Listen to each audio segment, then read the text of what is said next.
for the same liquid.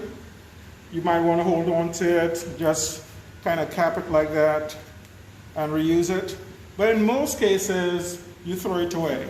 And like I was saying before, something like this, you don't want, it's best to bend the needle before you dispose of it. And you could do that. Voila. Okay? Obviously, when you use these are expensive. These are not made for one-time use. Please do not throw these away. Glass syringes are not meant to be thrown away. Don't throw these away. Here's another really small one. Don't throw these away at all. What you're going to want to do with those is wash them with water and acetone. And in many cases, I think you may have seen that we had some syringes in the oven. You could put the syringe in the oven to dry. Okay, so those are the two ways: balance and syringes. Filtration. Right. Filtration. Yeah, but I wanted to kind of go step by step, and that would be the next one: filtration and Rotovap. before rotovaping, Extraction. So we have a few more processes. So let's say we're done with this reaction. We're stopping it from stirring.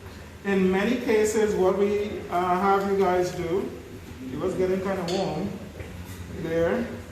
What we have you guys do is quench the reaction. In other words, take this reaction and pour it into a solution. In fact, this is another place where we use ice. So, there are, in many of your reactions, a step that says pour the reaction mixture into a bed of ice that contains, I don't know, ammonium chloride. We'll use ammonium chloride solution. You do not want to fill up the beaker with ice. Maybe around 100 or so. So I'm going to go get some ice. Here we go. Careful. Yeah, put that in the side. Okay. So we're going to get some ice from the ice there. Woo! It's ice down there. That's too much ice. Give me a breakdown of what this ice contains. Yes. Oh, didn't we just learn that there are bacteria in snowflakes? What do you think might be in this ice? So I believe there's ice in that ice. Okay. Might not help if you're touching it with your hands. I'm not going to trust. Be careful. So when we say to pour the mixture into a beaker with ice, here is your ice. Guys, I hope everybody's paying attention, because this is meant so that I don't have to be teaching every one of you individually. Okay?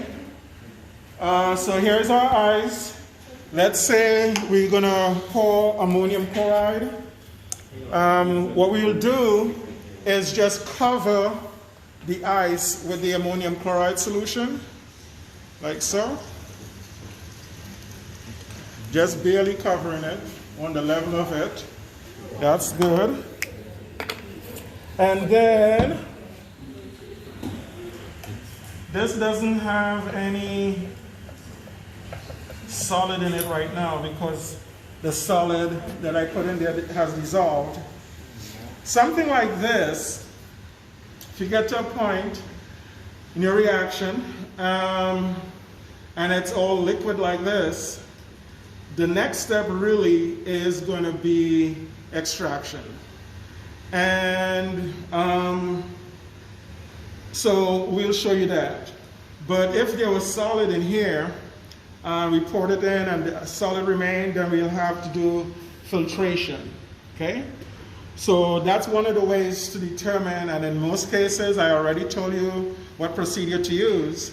But if it doesn't work out the way we anticipated, you have to think about it and say, okay, I have only a liquid in here. It does not make any sense to do filtration, okay? So you should do extraction. You could come to me, talk about it, but sometimes we have to make those type of calls. So I'm wondering, I guess I'll do the extraction first. So we pour this into here.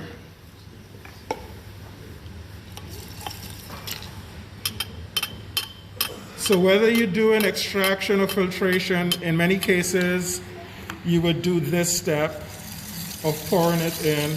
And again, I'm stirring with my hands, but basically you could stir with The thing. yep. There you go. It's not stirring. Need some. God, I love that smell. Yeah. It's not stirring well here, but you get the point. COVID. All right. Extraction. Extraction. How many persons looked that up online? Okay.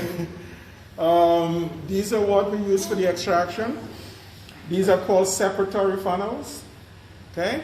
And of course, I'm showing you different sizes. Some, depending on the size of your reaction, you might just use this, which is a 125. The one that we normally use most of the time is the 250. And again, Jaden, you might have to use 500 or even bigger. We shall see. Jesus. So, to illustrate extraction, the first thing you do when you do an extraction is go to the sink and get some water. It probably doesn't matter too much whether it's tap water or the deionized water, but you put some into the separatory funnel, and that's about good right there. The reason for doing this is to make sure, because you don't want to take your product, which you just spent 3 hours, 2 hours, 24 hours trying to make, and then just immediately pour it in here and find that this is leaking. Okay, that's not a good look. So we put water in. This doesn't look like it's leaking from here, but we also want to check this way too. And notice how I'm holding this. Okay, this here isn't leaking as well, so that's good. This is a good separatory funnel. So always put water in first, and then it will tell you, the instructions will tell you extract with ethyl acetate, for example. So we do this using a ring stand and an O-ring. For this size flask, this size separatory funnel, you're definitely not going to want to use, it's accidental that this is holding up. You don't want to trust this at all. So that's why we use this.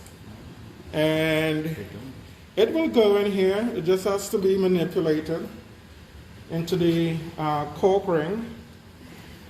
And now it's for extraction, you're going to need an organic solvent.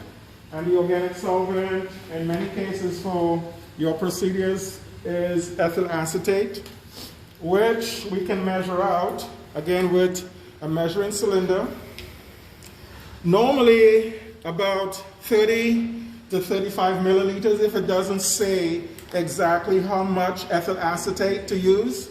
It's normally between 30 to 35 milliliters. Again, it doesn't have to be exact. So 35 is around here, okay.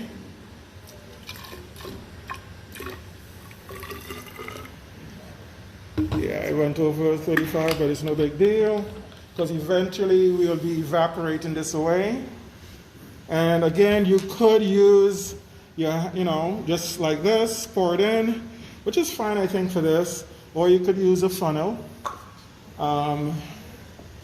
Notice what happens once we have the ethyl acetate in. Is everybody seeing this? You really need to see this. Look at that pouring action. Those of you who are in the back or wherever, you need to see this. What's on top? Which one is on top, the water or the ethyl acetate? Ethyl acetate. The reason we know this is that ethyl acetate is less dense. You could check it online. But for the density of water is 1. Density of ethyl acetate is, I don't know. But what I do know is that ethyl acetate does not contain any halogens. Basically, most solvents that don't contain a halogen, like chlorine, which is the more common one, is going to be lighter, less dense. I don't need to know the number. I just need to know ethyl acetate does not contain chlorine, okay, or any halogen. And therefore, it's going to be lighter, less dense than water. Okay, that's going to be a test thing, test question. So just remember that. But it also is practical, because you need to know that here, your organic product, because that's what you're going to be making, organic product. Where is the organic product going to be? When we pour your reaction mixture in, that reaction mixture now contains ammonium chloride, which is water and a salt. It contains your product, which is organic. So it has both organic and water stuff in there. Where is the organic product going to go? Which layer would it dissolve in? Organic product.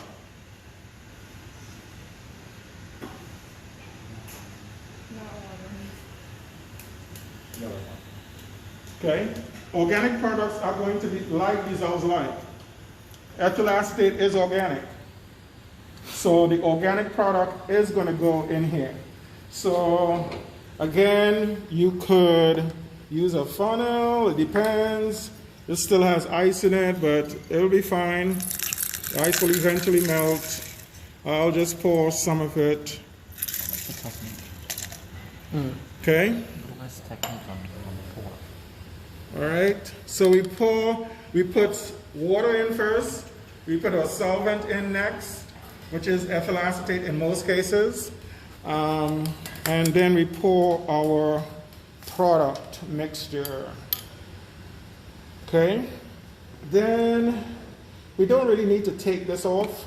It could be clumsy, but it's fine.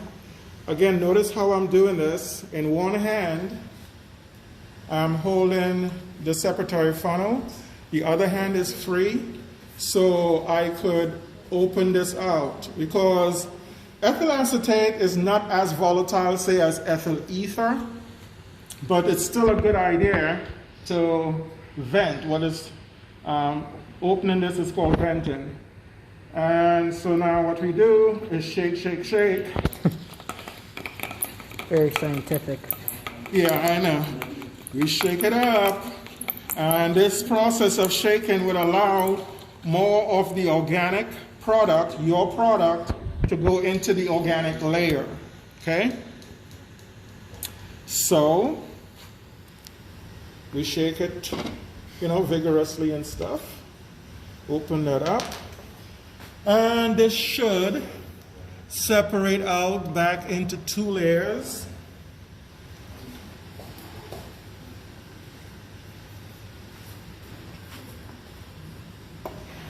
So again, which layer is going to be at the bottom? Water. The water. And at the top, the organic, which your product, right? Ethyl acetate. Your product now is going to be dissolved in the ethyl acetate layer, that top layer. So if you were to use different solvents, I would say, again, something like cyclohexane or hexane, that doesn't contain, or ether, doesn't contain any chlorine. they will behave as we are seeing here with ethyl acetate. If some of you have to do extraction with dichloroethane or dichloromethane, the organic layer is going to be at the bottom. So it's not automatic that organic layers are on the top. You have to know the density or relative density of your organic layer compared to water. All right, so everybody sees this nice separation? Okay, so what we do next, we could probably lower this so it doesn't spill and stuff.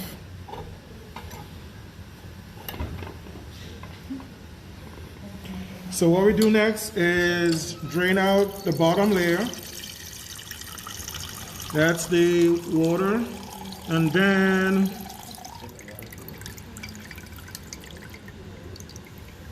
okay, so